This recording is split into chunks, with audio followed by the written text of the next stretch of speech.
안녕하세요. 새로운 한 주도 주님의 은혜와 평강이 여러분의 삶 가운데 가득하기를 축복합니다. 오늘 본문은 이사야 58장입니다. 목소리를 크게 내어 힘껏 외쳐라. 주저하지 말아라.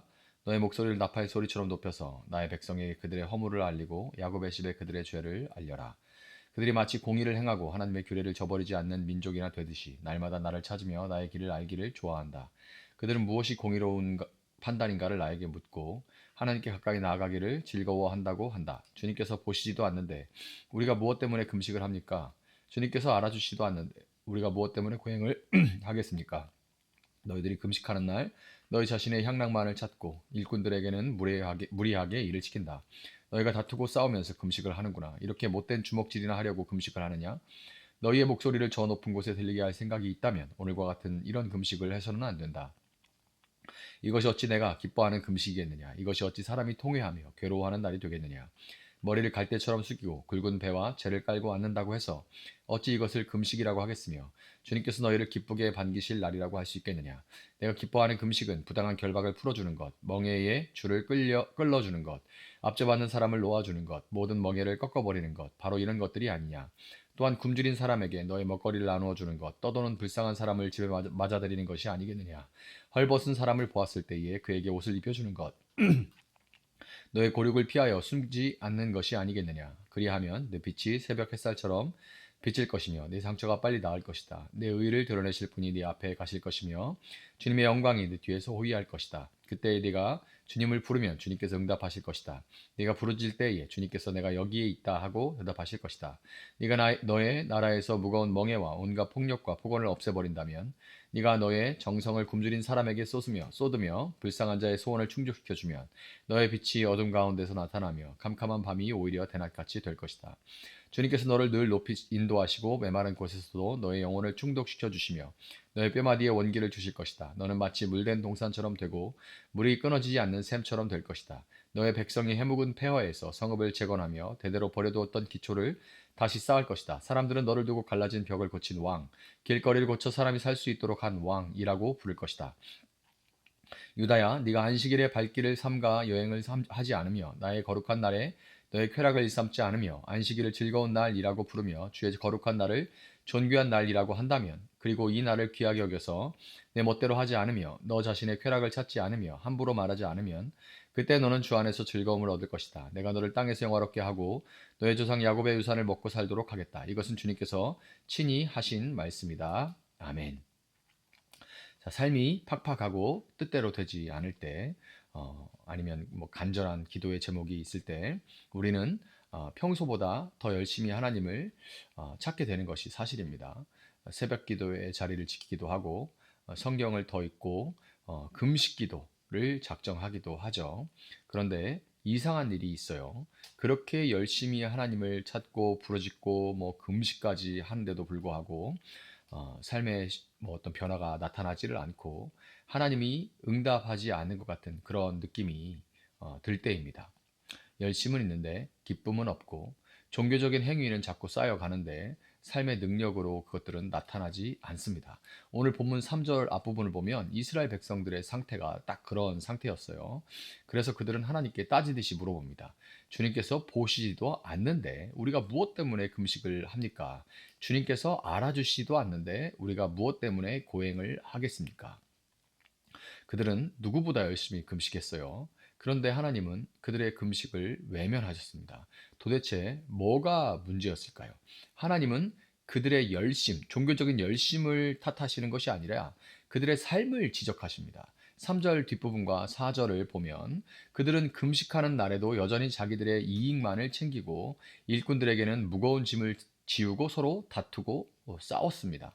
그들의 금식은 그저 하나님을 압박해서 내가 원하는 것을 때를 쓴다고 하죠. 압박을 해가지고 내가 원하는 것을 얻어내기 위한 수단이었던 거예요. 금식을 통해서 나의 거룩함을 증명하고 이만큼 했으니까 하나님도 나에게 응답하셔서 복을 주셔야만 한다. 이런 식의 어떤 거래적인 마음이 있었습니다. 이것은 관계는 없이 결과만 쫓는 이방 종교와 다를 바가 전혀 없는 것이죠. 하나님은 인격적인 관계, 사랑의 관계를 원하시는데 그들은 하나님을 자신들의 욕망을 채워주는 거대한 자판기처럼 대했던 것입니다. 하나님은 이런 종교적인 행위를 역겨워하십니다. 그래서 하나님은 예언자를 통해서 하나님이 진정으로 원하시는 것, 하나님이 받으시는 참된 예배, 이 금식을 분명하게 설명하십니다.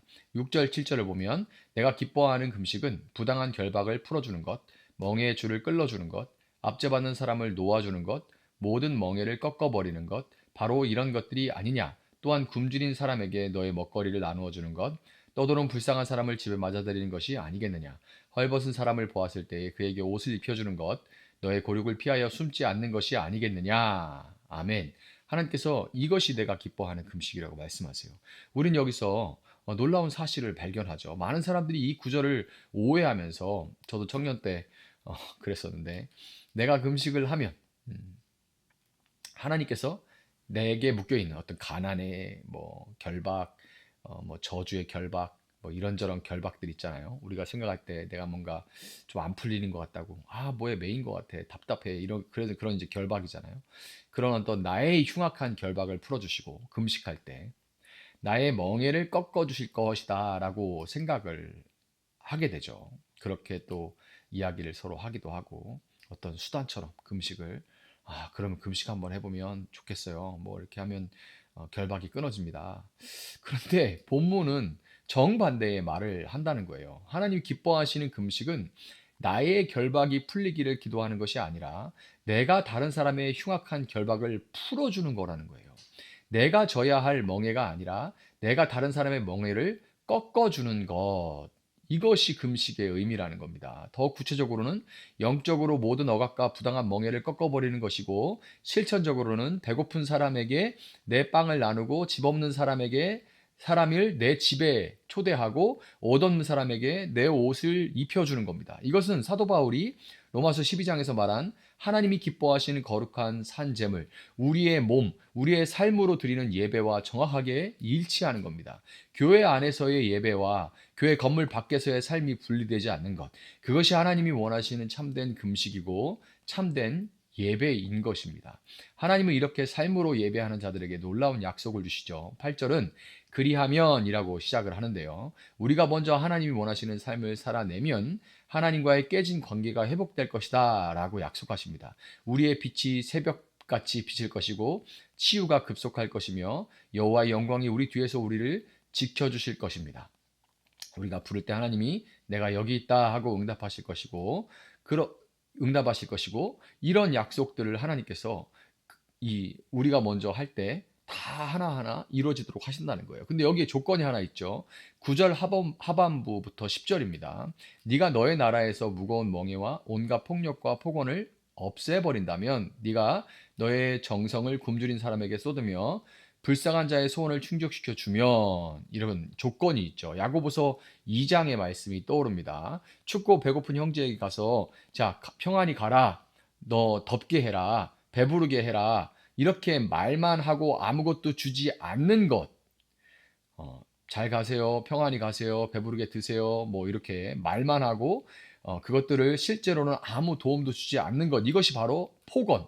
이제 세 번역에는 폭언이라고 돼 있고, 개역개정어는 허망한 말이라고 돼 있어요. 말로만 하는 신앙이 아니라 정성으로 우리의 것을 나누는 삶, 그것이 참된 예배라고 말씀하십니다. 그때 11절은 약속하죠. 주님께서 너를 늘 인도하시고 메마른 곳에서도 너의 영혼을 충족시켜 주시며 너의 뼈마디에 원기를 주실 것이다. 너는 마치 물된 동산처럼 되고 물이 끊어지지 않는 샘처럼 될 것이다. 아멘. 뼈마디에 원기를 주신다는 것은 단순히 개인의 어떤 건강을 넘어서 공동체와 나라의 체제를 굳게 세우시겠다는 하나님의 약속입니다. 교회가 이렇게 삶으로 빛을 발할 때 사회의 범죄율이 낮아지고 공동체가 회복되며 정부가 교회를 신뢰하고 지지하게 되는 이유, 이것이 바로 교회가 이렇게 할 때 이런 신뢰가 이루어지는 거예요. 12절은 이런 사람들을 가리켜 무너진 데를 보수하는 왕이라고 하죠. 지금 우리 사회와 한국 교회의 무너진 벽이 무엇라고 생각하십니까? 그것은 바로 신뢰입니다. 세상은 교회를 향해서, 그리스도인을 향해 손가락질하면서 너희가 믿는 하나님은 어디 있느냐? 너희의 말과 삶은 왜 그렇게 다르냐 하고 묻고 있습니다. 이 무너진 신뢰의 벽을 누가 다시 세워야 합니까? 바로 오늘 참된 금식, 참된 예배의 의미를 깨달은 바로 그 사람, 여러분과 저가 돼야 될 것입니다. 하지만 이 말을 들을 때 우리 마음속에 좌절감이 또 들죠. 나는 그렇게 살 힘이 없습니다. 하루하루 살기도 분주하고, 음, 나는 여전히 이기적이고, 내 것을 나누기보다는 움켜쥐기 바쁩니다. 뭐 움켜진다기보다는 정말 그것을 위해서 뭐 이렇게 먹고 살기도 빠듯합니다. 나 자신이 바로 수리가 필요한 무너진 데인데 어디를 제가 무너진 데를 수리할 수 있겠습니까? 아, 그렇죠. 그게 우리의 이제 딜레마죠.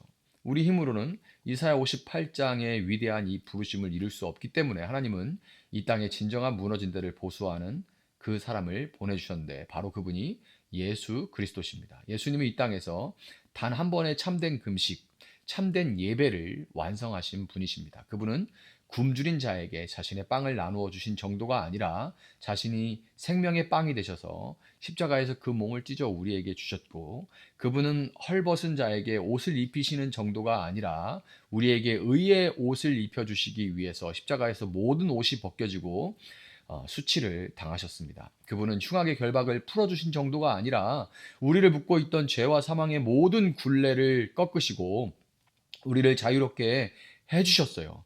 예수님은 또한 13절, 14절이 말하는 안식일의 주인이십니다. 율법의 조항으로 우리를 올가매는 하지 말라의 안식일이 아니라 수고하고 무거운 짐진 자들아 다 내게로 오라 하고 부르시면서 참된 기쁨과 쉼, 진정한 안식을 주시는 분이 바로 예수님입니다. 우리의 구원은 우리가 금식을 열심히 해서 긍휼을 베풀어서 뭔가 선행을 해서 얻어낸 것이 아닙니다. 우리의 구원은 전적으로 우리를 위해 자신의 모든 것을 내어주신 예수 그리스도를 믿음으로 얻은 선물입니다. 그러므로 오늘 우리가 실천해야 할 정의와 긍휼은 구원을 얻기 위한 조건이 아닌 거죠. 그것은 이미 우리를 구원하시고 우리를 수리하시고 우리를 새롭게 하신 그 위대한 사랑에 대한 우리의 반응인 거예요. 그리스도 안에서 이미 모든 것을 받은 자로서 이제 우리는 기쁨을 나눌 수가 있습니다. 그리스도가 우리를 자유하게 하셨기 때문에 우리는 기꺼이 다른 사람과 함께 그 다른 사람의 멍에를 함께 나눠질 수 있는 거예요. 여러분, 참된 예배는 주일에만 드려지는 것이 아닙니다. 참된 금식은 밥을 굶는 어떤 행위에만 있는 게 아니에요. 예수 그리스도께서 우리를 위해 무너진 담을 보수하신 것처럼 이제 우리도 그 사랑을 들고 세상으로 나아가서 이 사회의 무너진 신뢰를 회복하고 깨어진 관계를 이어주는 무너진 데를 보수하는 자, 무너진 데를 보수하는 왕으로 살아가는 것. 그것이 바로 하나님이 찾으시는 참된 예배자요, 하나님이 기뻐하시는 거룩한 산 제물이라는 것을 믿으시고 이 새날도 부르심에 응답하는 삶을 살아가는 저와 여러분 될 수 있기를 예수님의 이름으로 축복합니다. 잠시 기도하겠습니다. 사랑하시는 주님 감사합니다. 정말 구약과 신약이 주님의 은혜 가운데 진리의 말씀으로 연결되어 있음을 다시금 느낍니다. 주님, 우리가 드릴 거룩한 산 제사라고 산 예배라고 바울이 얘기했던 것처럼 우리의 예배당 안과 밖의 삶이 다르지 않게 주님 도와주시고 진정으로 믿는 자답게 살아갈 수 있는 저희들 될 수 있도록 하셔서 금식 또는 예배 어떤 행위, 종교적 행위에 치중하여서 하나님 그 의에 빠져 세상을 정죄하고 판단하고 하는 것이 아니라 정말 나아가서 세상 가운데 우리가 믿는 예수님이 어떤 분이신지 그 사랑을 나눔을 섬김으로 드러내며 살아갈 수 있는 저희들 될 수 있도록 주님 도와주시기를 원합니다. 한 주간 우리 성도들 살아갈 때 말씀 붙들고 살아가게 하시고 말씀이 삶 가운데 예수님께서 성육신 하신 것처럼 우리의 삶을 통하여서 육화되어질 수 있도록 보여질 수 있도록 나타날 수 있도록 주님 도와주시기를 원합니다. 감사하며 예수님의 이름으로 기도합니다. 아멘. 오늘 주신 말씀 붙들고 계속해서 기도합니다.